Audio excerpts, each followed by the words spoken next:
Right Reverend Redacted Ryan Richards. We're all going through a lot of trauma right now. We're trying to process what happened last week.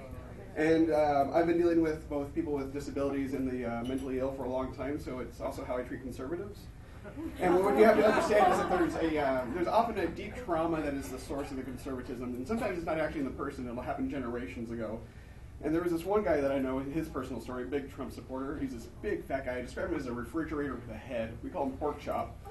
Now, what happened with Pork Chop was he used to be a skinny, tall, little California surfer dude named Saul, but he visited his aunt and uncle in Carson City, Nevada.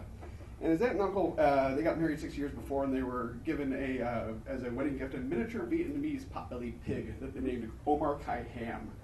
Now, the thing about this pig is that it wasn't miniature, and I don't know if it identified as Vietnamese, but it grew up to be like a full-size, 383-pound house pig.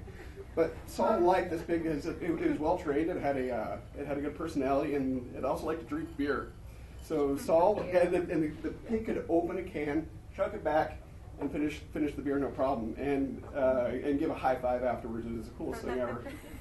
Now, after they had like 23 of those suckers, Saul went to go pass out on the air mattress in the living room, and the pig went to go pass out, and I'm not sure if it was the snoring or the warm, wet hole at just the right height, but that beer so brain went over there and just started fucking Saul in the mouth. Now, the thing is, when you're unconscious and a pig starts fucking you in the mouth, it comes to you in a series of stages. First, it's, hey, there's something in my mouth. And then it's like, I think that's a dick in my mouth. And then you open your eyes and you realize that the strobing effect is caused by pig testicles slapping into the eyes. Well, at this point of realization, he started screaming, which was enough to get the attention of his aunt and uncle, who come running into the living room. What do they see? The nephew filleting a pig. And using the string that's usually reserved for mothers that have to pull their young off their children, or pull vehicles off their children, he hurls this pig through the air, goes flying over the couch, ejaculating the entire time, hits his aunt in the head, instantly snapping her neck. Now, convenience. Now, paramedics rush to the place, and they're trying to calm him down, and the police rush to the place. You see a dead woman on the floor, ejaculate everywhere, and a guy in the kitchen screaming, I want to kill that pig, I want to kill that pig. Cops don't respond too positively to that. They wrestle him to the ground, but that's the traumatic moment that made his life. That was a new AD and BC. That is a time delineator.